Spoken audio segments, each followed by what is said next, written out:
लोकसभा निर्वाचने राज्य 3 জায়গায় जनसभा करलें उत्तर प्रदेश मुख्यमंत्री योगी आदित्यनाथ। आज তিনি বহরমপুরে সভা করার পাশাপাশি বীরভূমের সিউড়ি বেণীমাধব স্কুল ময়দানে একটি জনসভা করেন। এরপরেই তিনি উড়ে যান দুর্গাপুরের উদ্দেশ্যে। তবে সিউড়ি বেণীমাধব স্কুলের ময়দানে জনসভা থেকে তিনি রাজ্য সরকারের এবং এনডি জোটকে তীব্র আক্রমণ করেন। আর জনসভা থেকে তিনি বলেন, এনডি জোটের ইশতেহার ভারত বিভাজনের ইশতেহার, বাংলায় বালি মাফিয়াদের কারবার চলছে, উত্তরপ্রদেশে মাফিয়াদের রাম নাম সত্য করে দিয়েছি, রামনবমীতে এখানে দাঙ্গা হয়, উত্তরপ্রদেশে করলে নাঙ্গা উল্টো ঝুলিয়ে দিয়ে সমস্ত সম্পত্তি বাজেয়াপ্ত করে নেওয়া, জীবনের মতো দাঙ্গা করা ভুলে যাবে।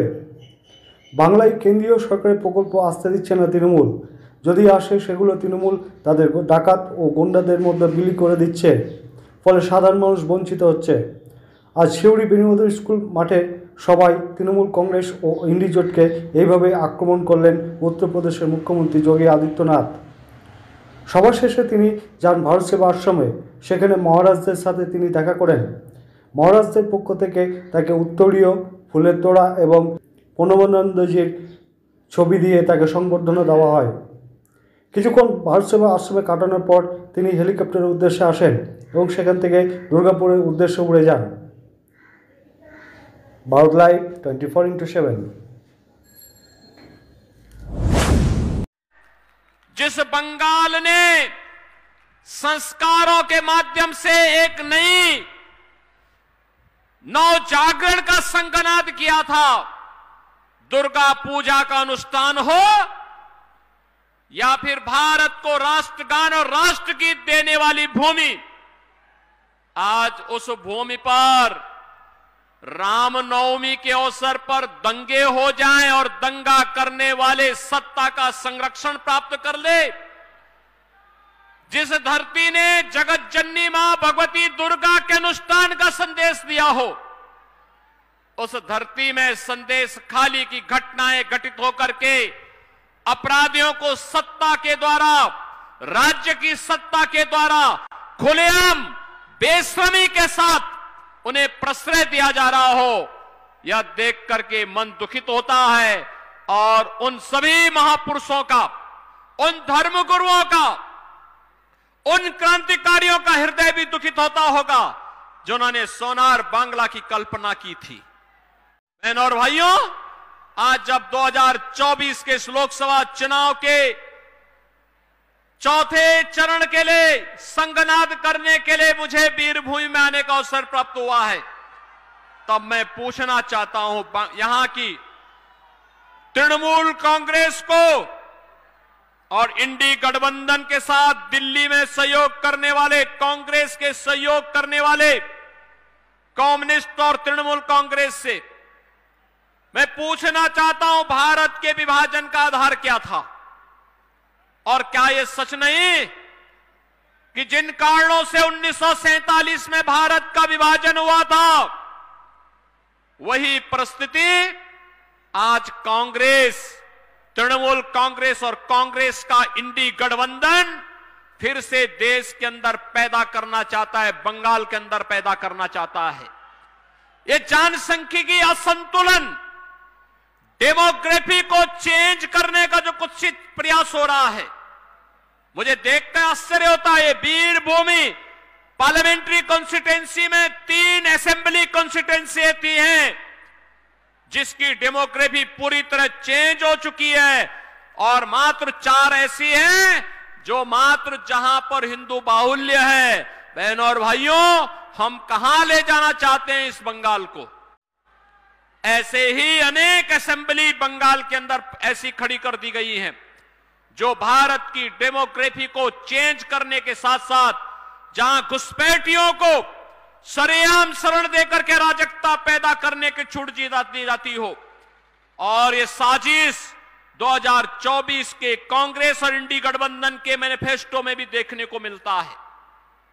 बहनों और भाइयों, यहां पर केंद्र की भारतीय जनता पार्टी की सरकार के द्वारा जो भी सहायता भेजी जाती है, वह सहायता यहां की जनता जनार्दन को नहीं मिलता है। उस सहायता को तृणमूल कांग्रेस उस सहायता को अपने स्वयं के गुंडों में बांटने का काम कर देती है, उसको हड़प लेती है, उसको अपने में समेट लेती है, जनता जनार्दन को उसका लाभ नहीं देने देती है। और जो मैनिफेस्टो इनका आया है, उस मैनिफेस्टो में एक तरफ कांग्रेस, तृणमूल कांग्रेस और कम्युनिस्टों के द्वारा झूठा मैसेज दिया जा रहा है, गुमराह करने का प्रयास हो रहा है। लेकिन बहनों और भाइयों, कांग्रेस और तृणमूल कांग्रेस का एक गठबंधन आपको ठगने के लिए आया है, गुमराह कर रहा है।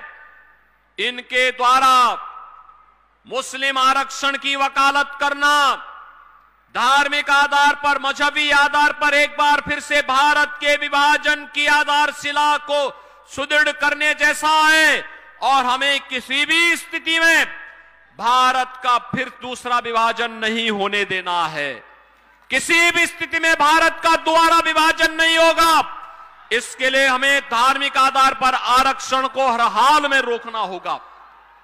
कांग्रेस का मैनिफेस्टो कहता है, कांग्रेस का मैनिफेस्टो कहता है कि पिछड़ी जाति के लोगों को मिलने वाले आरक्षण में एक हिस्सा मिलाकर के मुसलमानों को दे देंगे। क्या आप इसको स्वीकार करेंगे? क्या बंगाल इसको स्वीकार करेगा? क्या अपने अधिकार को आप क्या किसी दूसरे को हिस्सा लेने देंगे क्या? और ऐसे ही अनुसूचित जाति के अधिकारों में भी ये लोग डकैती डालने का काम करने जा रहे हैं। बहनों और भाइयों, जब कांग्रेस नेतृत्व की यूपीए सरकार थी, ये तृणमूल कांग्रेस उसको सपोर्ट कर रही थी, कम्युनिस्टों ने भी उसे कुछ दिनों तक सपोर्ट किया था। बहनों और भाइयों, तब आपको याद होगा, तब कांग्रेस नेतृत्व की सरकार ने, जो आज इंडी गठबंधन के रूप में है, तब इस सरकार ने जस्टिस रंगनाथ मिश्रा कमेटी गठित की थी। और रंगनाथ मिश्रा कमेटी के आधार पर उसने प्रयास किया था उस समय कि पिछड़ी जाति को मिलने वाले 27% आरक्षण में से 6% आरक्षण को कम करते हुए उस आरक्षण का लाभ मुसलमानों को दे दिया जाए। भारतीय जनता पार्टी ने विरोध किया था। उन्होंने कहा धार्मिक आधार पर आरक्षण ये बाबा साहब भीमराव अंबेडकर और भारत के संविधान निर्माताओं का अपमान होगा। उस समय विरोध किया था और तभी रुक पाया था। फिर सच्चर कमेटी की सच्चर कमेटी का गठन करके कांग्रेस ने प्रयास किया था कि अनुसूचित जाति की मिलने वाले आरक्षण के लाभ में भी मुसलमानों को हिस्सेदारी दी जाए। तब भी भारतीय जनता पार्टी ने विरोध किया था। और जो लोग अनुसूचित जाति, जनजाति और पिछड़ी जाति के लोगों के अधिकारों पर डकैती डालने का प्रयास कर चुके हैं, और आज फिर उनका मैनिफेस्टो इस बात का उल्लेख करता है, वे आज जनता को गुमराह करके ये फिर से सत्ता हासिल कर लेना चाहते हैं। बहनों और भाइयों, मैं आप सबका आह्वान करने के लिए आया हूं। आपने देखा होगा रामनवमी का आयोजन, भगवान राम का जन्म हुआ था उत्तर प्रदेश के अयोध्या में और उत्तर प्रदेश में इस अवसर पर हजारों शोभा यात्राएं निकलती हैं। एक भी जगह दंगा नहीं हुआ। मुझे उत्तर प्रदेश में मुख्यमंत्री के रूप में सेवा करते हुए 7 वर्ष हो गए हैं। एक भी बार दंगा नहीं हुआ उत्तर प्रदेश में। एक भी बार दंगा नहीं हुआ। एक भी बार कर्फ्यू नहीं लगा। एक भी बार कहीं भी कोई न कर्फ्यू है न दंगा है। यूपी में सब चंगा है। यूपी में कुछ भी नहीं है। लेकिन बहनों और भाइयों, यहां रामनवमी के अवसर पे दंगे हुए, यहां बम चले हैं, दंगे हुए हैं, शोभा यात्राओं में तोड़फोड़ हुई है, और कोई जय श्री राम बोलता है तो उसको यहां की सरकार गिरफ्तार करके बंद कर देती है। मुझे आश्चर्य होता है अरे 15वीं सदी में इसी धरती में एक महापुरुष पैदा हुए थे, एक संत कवि पैदा हुए थे, श्री कृतिवास ओझा। कृतिवास ओझा ने बांग्ला रामायण रची थी और बांग्ला रामायण ने इतनी धूम मचाई थी कि घर घर राम की उपासना होनी शुरू हो गई थी। बहनों और भाइयों, अगर बंगाल में राम की उपासना होती है तो बंगाल से चली दुर्गा उपासना का कार्यक्रम उत्तर प्रदेश के अंदर हजारों स्थानों पर होता है, पूरी भव्यता के साथ होता है, कोई रोक टोक नहीं। बड़े बड़े पंडाल लगते हैं, जैसे पंडाल लगा है ऐसे ही पंडाल दुर्गा उपासना के भी उत्तर प्रदेश के अंदर लगते हैं।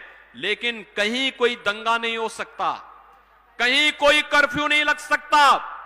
और मालूम है कि अगर जैसे रामनवमी के अवसर पर बंगाल के अंदर दंगा करने का प्रयास हुआ था, दंगा हुआ था, शोभा यात्राओं में तोड़फोड़ हुई थी।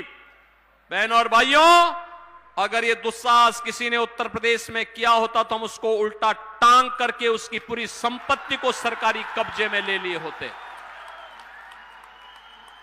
उसकी पूरी संपत्ति को, और ऐसी कार्रवाई करते उसकी 7 पीढ़ियां भूल जाती दंगा करना।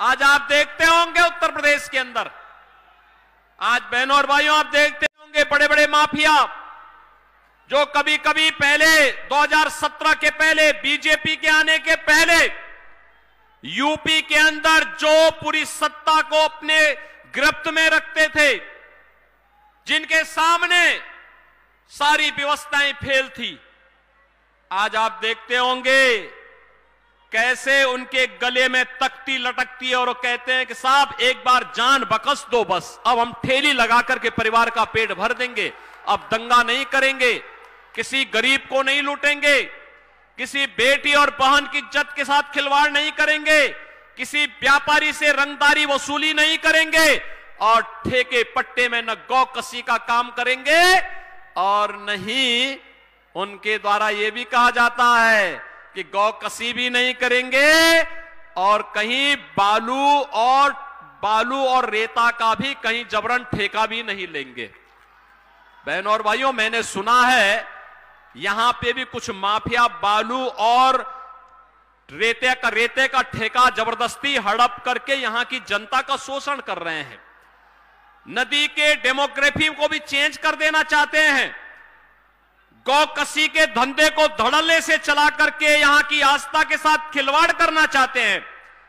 बहनों और भाइयों, भारतीय जनता पार्टी आपको इस बात का आश्वासन देती है कि जितने बड़े माफिया हैं ना, इनकी पूरी संपत्ति को जब्त करके गरीबों में बंटाने का काम कोई कर सकता है तो केवल भारतीय जनता पार्टी कर सकती है।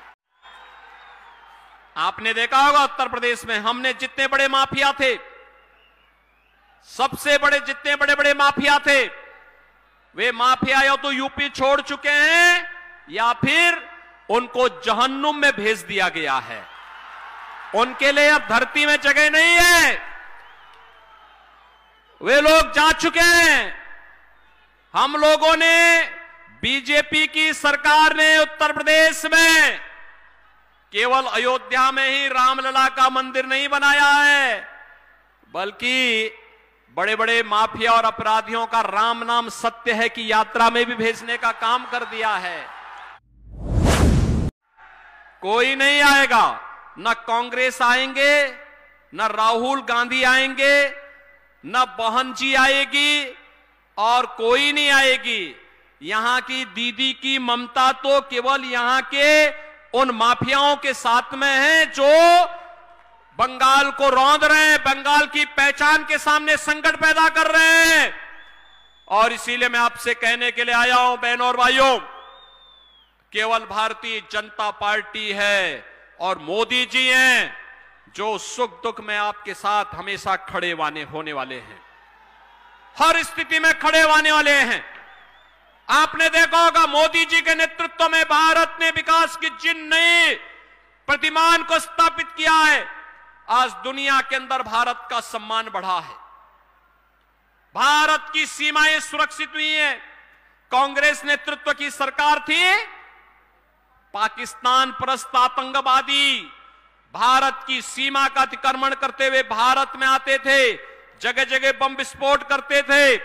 आज मोदी जी के नेतृत्व की सरकार में आप देखते होंगे, अब तो आतंकवादी घटनाएं नहीं घटित होती, आतंकवाद और नक्सलवाद को तो नियंत्रित किया जा चुका है, लेकिन अगर कहीं पटाखा भी जोर से फूटता है तो सबसे पहले पाकिस्तान सफाई देता कि मेरा हाथ नहीं है, क्योंकि पाकिस्तान को मालूम है कि अगर कोई घटना गलती से भी हो जाए तो उसको लेने के देने पड़ जाएंगे, क्योंकि ये नया भारत है और मोदी जी के नेतृत्व में नया भारत किसी को छेड़ता नहीं है, लेकिन अगर कोई छेड़ता है तो फिर उसको छोड़ता भी नहीं है।